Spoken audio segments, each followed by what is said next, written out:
আসসালামু আলাইকুম ভিউয়ার্স, কে কেমন আছেন সবাই? নিশ্চয়ই আরামেই আছেন। একটু যেহেতু বৃষ্টি পড়েছে, আজকে সকাল সকাল হঠাৎ মনে চাইলো, সুন্দর একটা লাউ এনেছিল, মনে চাইলো যে একটা ইলিশ মাছ হলে মনে হয় ভালো হতো।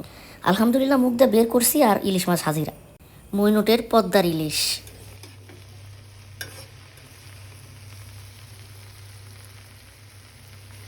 ভাবলাম শুধু ইলিশ মাছ লাউ দিয়ে রান্না করলে তো খাওয়া শেষ হবে না, একটা ভাজি করা দরকার। তখন একদম টাটকা আনা ঢেঁড়স দিয়ে সুন্দর করে ভাজি করে নিলাম।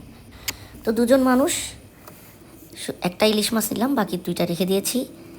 তো ইলিশ মাছগুলোকে আমি এইভাবেই আস্তে আস্তে সুন্দর করে আঁশগুলা ফেলে নিচ্ছিলাম। পরে আমি হেল্পিং হ্যান্ডের সাহায্য নিয়ে ইলিশ মাছটা কেটে ফেলি, কারণ সে কাটাকাটি করছিল অলরেডি। তো কাটাকাটি শেষে আমি আর কাটাকাটিটা দেখাইলাম না, পুরাটা চলে আসছি একবারে সুন্দর করে গুছিয়ে গেছে চুলাতে। তো এক এক করে দিয়ে দিচ্ছিলাম। তো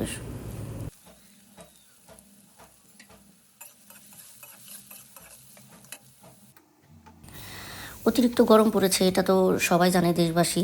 তো গরমের মধ্যে যতটা হালকা খাবার খাওয়া যায় আর তরকারিতে যতটা কম মশলা দেওয়া যায়, এটাই স্বাস্থ্যের জন্য বেশি ভালো হয়। তো এটা মাথায় রেখেই আমি একদম একটু অল্প একটু ধনিয়া গুঁড়া, অল্প একটু মরিচের গুঁড়া, অল্প একটু হলুদের গুঁড়া, জাস্ট স্বাদ বাড়ানোর জন্য দিয়ে দিলাম। এরপরে মাছগুলো কাটার পরে একটু লবণ দিয়ে মেখে রেখেছিলাম, সেখান থেকে ধুয়ে আমি আবার মাছগুলো একটু কষিয়ে একবারে উঠিয়ে নিলাম। এটা আমি আমার দাদুর কাছ থেকে, নানুর কাছ থেকে রান্নাটা শিখছি। তো অনেকে আবার মাছ হয়তো বা ভেজে তরকারিতে দিয়ে দেন, অথবা তরকারিতে কষানোর পর পর মাছটা কষিয়ে নেন। তো আমি এইভাবেই ফলো করি সব সময়। একটু কষ্ট হয়, কিন্তু তারপর আমার মনে হয় যে এই প্রসেসটাই বেশি খাবারকে মজা করে বা তরকারিকে একটু মজা করে, ফ্লেভারফুল করে। তো দেখেন, এই যে আমি একটু ঢেকে দিয়েছিলাম, লাউ থেকে নিজস্ব পানি উঠছে। একটু কাঁচামরিচগুলোও দিয়ে দিয়েছি আস্তে আস্তে করে, একটা ফালি করে। তো দেখতে বেশ সুন্দর লাগছিল। আমি একটু পানি অ্যাড করে দিলাম, কারণ এর বেশি পানি আমি আর মানে দিব না। তো এখানে দেখেন আমার সুন্দরী শুয়ে আছে, নাকের মধ্যে ইলিশ মাছের গন্ধ গেছে আর কি, বুঝতেই পারছে নিশ্চয়ই, কারণ বিড়ালদের নাক কিন্তু অনেক তীক্ষ্ণ হয়। তো ওইদিকে দেখি আমার তরকারিটা অলরেডি বুদবুদ শুরু করে দিয়েছে। তো এখন ভাবলাম মাছগুলো উপর দিয়ে দিই।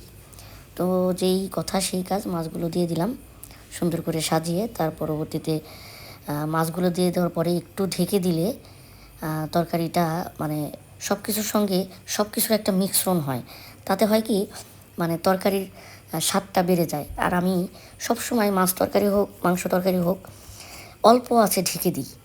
এটা আমার কাছে মনে হয় যে এটা তরকারির জন্য এটা একটু বেস্ট। হয়তো তরকারির কালারটা একটু চেঞ্জ হয়, এটা ঠিক, কিন্তু সবসময় যখন খাই তখন কালার নিয়ে চিন্তা করার চাইতে স্বাদ নিয়ে চিন্তা করাটা মনে হয় সবচাইতে ভালো।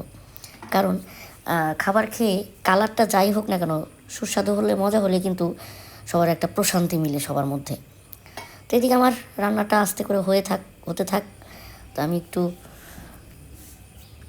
এদিক ওদিক তাকিয়ে নিচ্ছিলাম, বাইরে গিয়েছিলাম, দেখলাম যে সুন্দর ফুল ফুটে আছে। এই ফুলটার নাম আমি আসলে জানি না, আপনাদের কারো জানা থাকলে লিখে জানাবেন। তো এসে দেখি আমার তরকারি অলরেডি একদম হয়ে যাওয়া ভাব। তো আমার মনে হলো যে আর একটু শুকাই। ফাইনালি আমার তরকারির লুকটা এসছে এরকম।